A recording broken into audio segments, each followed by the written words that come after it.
Setia selaku dosen mata kuliah pemasaran MB2C yang telah memberikan tugas untuk kami. Izinkan kami perkenalan terlebih dahulu. Perkenalkan, nama saya Febiani Saputri, NRP 73. Saya Reva Priyamadani, NRP 087. Saya Pradana Fangga, NRP 074. Saya Muhammad Maulana, NRP 081.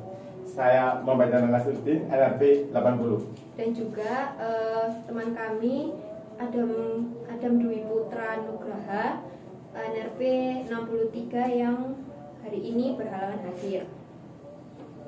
Nah, izinkan kami mempresentasikan hasil dari PPT kami. Di sini kami akan menjelaskan tentang mendefinisikan pemasaran untuk abad ke-21. Next. Pentingnya pemasaran. Kesuksesan finansial sangat dipengaruhi oleh strategi pemasaran sehingga banyak perusahaan menunjuk Chief Marketing Officer atau bisa disebut CMO agar setara dengan CEO dalam pengambilan keputusan. Manajer pemasaran bertanggung jawab dalam menentukan fitur produk, strategi harga, distribusi, serta anggaran untuk melakukan promosi atau iklan. Mereka juga harus memperhatikan detail visual seperti kemasan dan pesan pemasaran. Perusahaan yang berfokus pada penjualan jangka pendek meningkatkan resiko gagal karena mereka tidak mampu memberikan nilai yang berkelanjutan. Dan untuk slide selanjutnya, di sini ada ruang lingkup pemasaran. Apa itu pemasaran? Pemasaran sendiri adalah suatu fungsi organisasi dan serangkaian proses untuk menciptakan, mengkomunikasikan, dan memberikan nilai kepada pelanggan dan untuk mengelola hubungan pelanggan dengan cara yang menguntungkan organisasi dan pemangku kepentingannya. Dan menurut American Marketing Association atau AMA, suatu fungsi organisasi dan serangkaian proses untuk menciptakan, mengkomunikasikan, dan memberikan nilai kepada pelanggan dan untuk mengelola hubungan pelanggan dengan cara yang menguntungkan organisasi dan pemangku kepentingannya. Next. Apa saja yang dapat dipasarkan? Di sini ada barang, jasa, acara, pengalaman, orang, tempat, properti, organisasi, informasi, dan juga ide. Siapa saja yang akan memasarkan? Di sini akan memasarkan adalah ada pemasar dan juga prospek. Pemasar atau marketer adalah seseorang yang mencari respon, perhatian, pembelian, dukungan, sumbangan dari pihak lain atau vendor yang disebut prospek.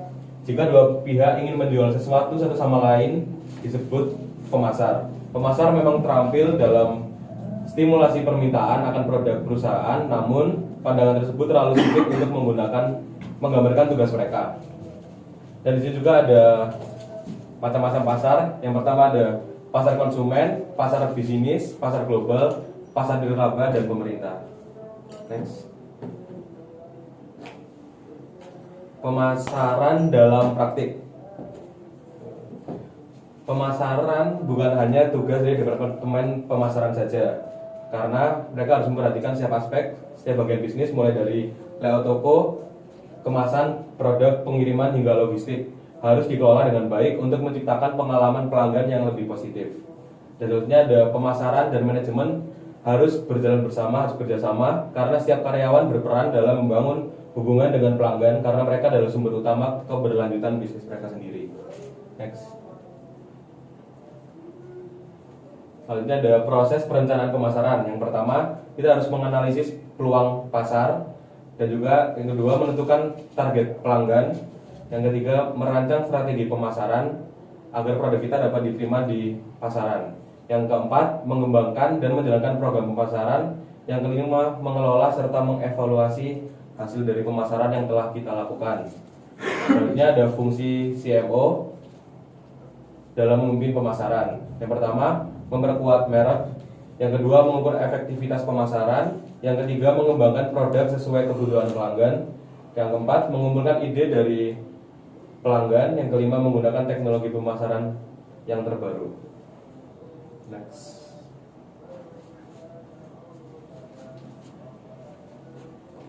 Oke, selanjutnya ada konsep inti dalam pemasaran.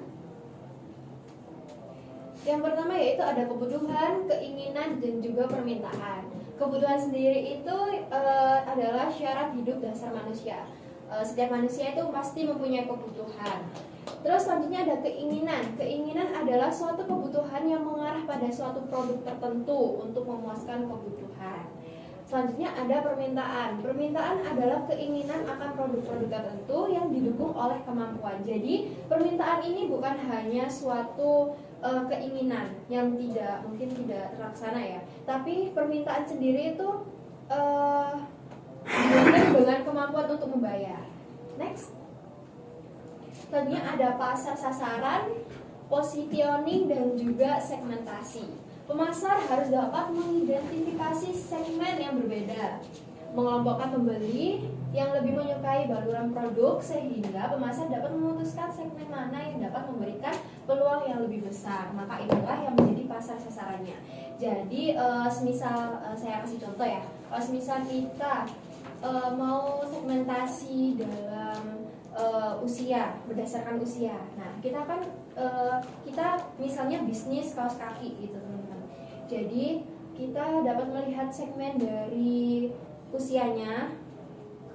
Kan misal kita jualan kaos kaki dengan desain yang seperti tren kemarin-kemarin, contoh aja seperti tren skena. Nah, itu kita bisa ngambil di segmen usia remaja. Karena biasanya Gen Z itu FOMO-an ya teman. Next. Selanjutnya ada penawaran dan merek. Terus ada nilai dan kepuasan. Perusahaan memenuhi kebutuhan dengan mengajukan sebuah prosesi nilai melalui kombinasi produk, jasa, dan juga pengalaman. Merek sendiri itu adalah penawaran dari sumber yang dikenal. Terus ada nilai dan kepuasan. Penawaran akan berhasil jika memberikan nilai dan kepuasan kepada pembeli sasaran. Nilai mencerminkan sejumlah manfaat sehingga seseorang tentang kinerja produk itu berhasil. Jadi kalau semisal penawaran kita, terus kita dapat feedback dari pembeli dengan mereka itu sangat puas dengan hasil produk kita. Kayak misalnya kaos kaki kita itu ternyata benar-benar bahannya tebal. Nah, itu kita sudah berhasil dalam mengeluarkan produk. Next. Selanjutnya ada saluran pemasaran. Saluran pemasaran ini ada komunikasi, distribusi, dan juga layanan. Komunikasi ini bisa seperti kita menyalurkan pemasaran dari e-commerce. Terus kalau distribusi, kita bisa menjualkan produk kita melalui Shopee, Tokopedia, dan juga lain-lain. Terus layanan sendiri itu kita di saluran pemasaran ini layanan itu seperti seperti customer service. Jadi kita bisa menyantumkan nomor WhatsApp kita. Next. Selanjutnya ada rantai pasokan, yaitu proses dari bahan mentah hingga produk akhir yang dihantarkan ke pembeli akhir. Ketika perusahaan mendapatkan pesaing atau memperluas bisnisnya ke hulu atau ke hilir, tujuannya adalah meraih presentasi yang lebih tinggi dari nilai rantai pasokannya. Selanjutnya ada persaingan. Persaingan mencakup semua penawaran dan produk substitusi yang ditawarkan oleh pesaing. Next. Selanjutnya ada lingkungan pemasaran. Lingkungan pemasaran sendiri itu ada dua, yaitu lingkungan tugas dan juga lingkungan luas. Yang tugas itu mencakup para pelaku yang terlibat dalam produksi, distribusi, dan promosi. Contohnya itu ada perusahaan, pemasok, distributor, dealer, dan juga pelanggan sasaran. Terus ada lingkungan luas. Lingkungan luas ini ada demografis, ekonomi, fisik teknologi, politik hukum, dan sosial budaya. Demografis ini seperti yang saya jelaskan tadi ya, itu bisa melalui berdasarkan usia. Kalau ekonomi sendiri, ekonomi itu bisa dilihat dari semisal jika ekonomi kita itu lagi turun, maka masyarakat itu kebanyakan lebih memilih misal kita kan tadi bisnisnya kaos kaki ya. Jadi kalau semisal ekonominya turun itu masyarakat lebih memilih kaos kaki dengan harga yang lebih rendah. Contohnya itu 10.003. Next. Nah, selanjutnya dilanjutkan oleh teman saya. Oke, yang selanjutnya adalah realitas pemasaran baru. Nah, di sini tuh kita ada 3 poin utama. Yang pertama itu kekuatan masyarakat utama, di mana kita menjadikan masyarakat sebagai objek utama kita. Yang pertama, ada teknologi informasi jaringan. Karena adanya revolusi digitalisasi, jadi kita tuh bisa menyebarkan segala informasi melalui internet, jaringan, sosial media, gitu. Nah, yang kedua adalah globalisasi. Dari globalisasi ini, dengan adanya kemajuan transportasi, jadi kita tuh bisa menyebarkan barang-barang yang mau kita jual melalui transportasi. Jadi kita itu bisa menyebarkan barang-barang dengan jangkauan yang lebih luas. Seperti kayak misalnya kita mau ekspor barang, kita tuh bisa ekspor tuh jadi nggak deket-deket lagi, jadi nggak antar kota, antar pulau, tapi kita itu bisa juga ekspor itu di antar negara, karena kita itu bisa melalui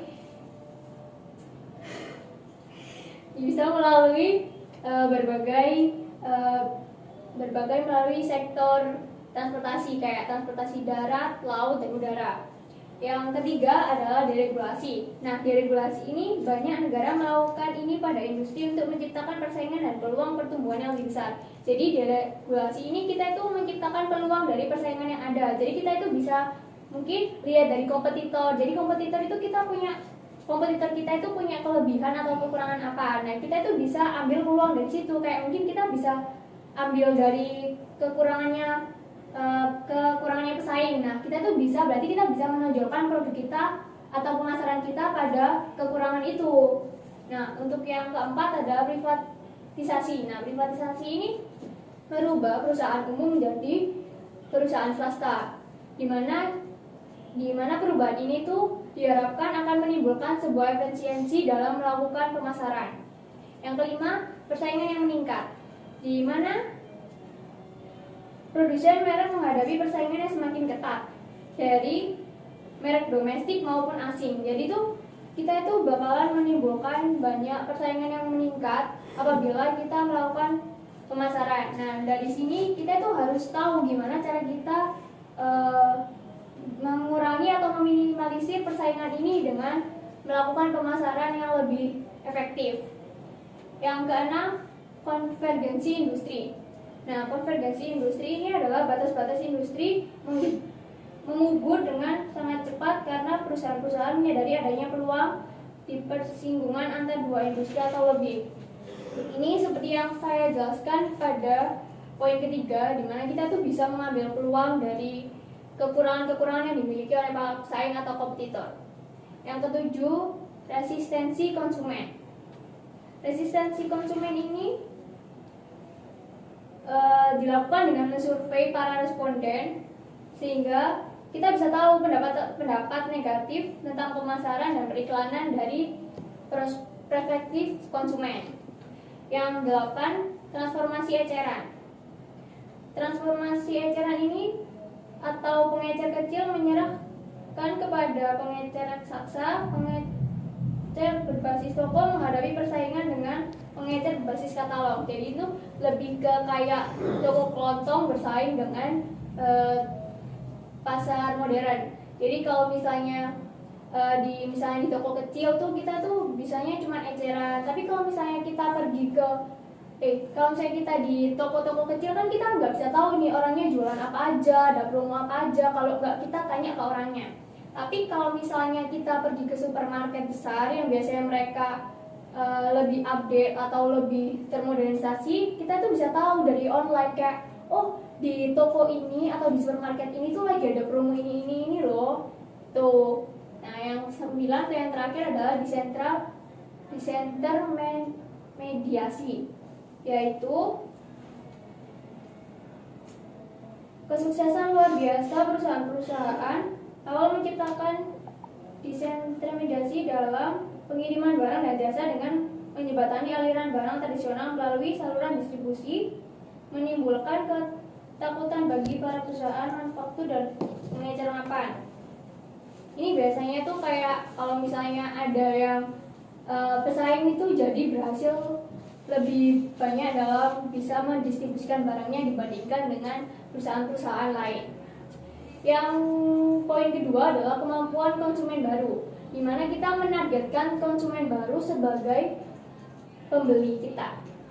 Yang pertama adalah meningkatkan, yang berarti dalam hal daya beli. Jadi kita itu meningkatkan dengan cara menarik konsumen baru sehingga kita mendapatkan daya beli yang lebih tinggi daripada periode yang sebelumnya. Yang kedua, ragam barang dan jasa yang lebih banyak. Jadi kita tuh menciptakan inovasi baru sehingga kita tuh punya ragam dan barang jasa yang lebih banyak, lebih baru. Jadi kita tuh bisa punya variasi yang lebih banyak di kedepannya. Yang ketiga, sejumlah besar informasi hampir tentang apa saja. Jadi kita bisa menyebarkan informasi tentang apa saja tentang perusahaan melalui pemasaran tadi, sehingga konsumen baru itu jadi tahu kayak apa aja sih yang ada di perusahaan kita atau apa aja yang kita jual, seperti itu. Yang keempat, kemudahan yang lebih besar dalam memesan atau menerima pesanan. Nah, ini tuh bisa juga dalam teknologi informasi jaringan, dimana kita tuh bisa memudahkan pelanggan kita beli secara online lewat e-commerce. Kita tuh jadi bisa menerima pesanan dengan secara lebih detail gitu. Nah, untuk customer juga bisa memesan dengan lebih mudah dari rumah, jadi nggak perlu ke toko. Jadi mereka tuh nggak perlu mengeluarkan tenaga lebih untuk mencari barang-barang itu, cuma tinggal klik di handphone dan bakalan ketemu. Yang kelima, kemampuan untuk membandingkan catatan tentang produk dan jasa. Jadi misalnya kalau kita punya katalog, nah konsumen baru tuh bisa tahu di katalog itu tuh kayak bisa mengukur, membandingkan tentang produk dan jasa yang ada di perusahaan kita. Yang keenam, suara yang lebih kuat untuk mempengaruhi teman sepergaulan dan pendapat umum. Jadi itu untuk konsumen baru, kalau misalnya kita melakukan pemasaran secara digitalisasi, kita tuh bisa lebih mempengaruhi. Bisa aja kayak misalnya kita bikin di Instastory gitu tuh, terus banyak temen yang tanya, ini beli di mana, kayak gitu. Next. Nah, yang ketiga adalah kemampuan baru perusahaannya. Itu kayak misalnya kita tuh punya skill-skill baru untuk memasarkan barang-barang kita. Yang pertama adalah pemasaran dapat menggunakan internet sebagai saluran informasi dan penjualan yang kuat, memperluas jangkauan geografis, mempromosikan produk. Yang kedua, penelitian dapat mengumpulkan informasi tentang pasar, pelanggan, dan pesaing, melakukan riset penggunaan internet. Yang ketiga, manajer mudah dan dapat komunikasi internal di antara pegawai dan internet. Yang keempat, karyawan bertanya dan meminta nasihat ke komputer utama perusahaan. Yang keenam, pemasaran target dan komunikasi dua arah lebih mudah berkat perkembangan majalah, TV, dan internet. Yang keenam, pemasaran dapat mengirim iklan, kupon, sampel pada pelanggan dengan internet. Yang ketujuh, perusahaan dapat menjangkau pelanggan yang sedang berpergian dengan menggunakan GPS. Yang kedelapan, perusahaan dapat memproduksi dan diferensikan secara individu, baik dipesan pribadi melalui telepon atau online. 9. Atau yang terakhir, manajer dapat memperbaiki pembelian, rekrutan, pelatihan, dan komunikasi internal dan eksternal. Perusahaan juga dapat merekrut karyawan baru secara online. Jadi dari 9 poin ini tuh lebih ke arah kemampuan dari perusahaan, skill-skill baru dari perusahaan dari 2 poin sebelumnya. Jadi dari 2 poin sebelumnya tuh kita jadi dapat banyak ide untuk gimana kita bisa untuk lebih untuk kita tuh bisa jadi lebih banyak menggait pasar atau konsumen yang kita mau gitu loh. Jadi kita bisa dapat audiens dengan lebih strategis dari kita melihat dari 2 aspek sebelumnya. Nah, dari ide atau inovasi tadi itu kita jadi menghasilkan 9 poin ini. Next. Selanjutnya akan dijelaskan oleh teman saya. Orientasi perusahaan terhadap pasar. Next. Nah, di sini ada 9 evolusi gagasan pemasaran awal. Yang pertama, konsep produksi. Yang kedua, konsep produk. Yang ketiga, konsep penjualan. Yang keempat, konsep pemasaran. Yang kelima, konsep pemasaran holistik. Next. Nah, karena pemasaran hubungan 7 pemasaran terintegrasi, dan 8 pemasaran internal, dan terakhir pemasaran kinerja. Nah, ini akan jelas tentang dengan teman saya. Tentang tugas manajemen pemasaran.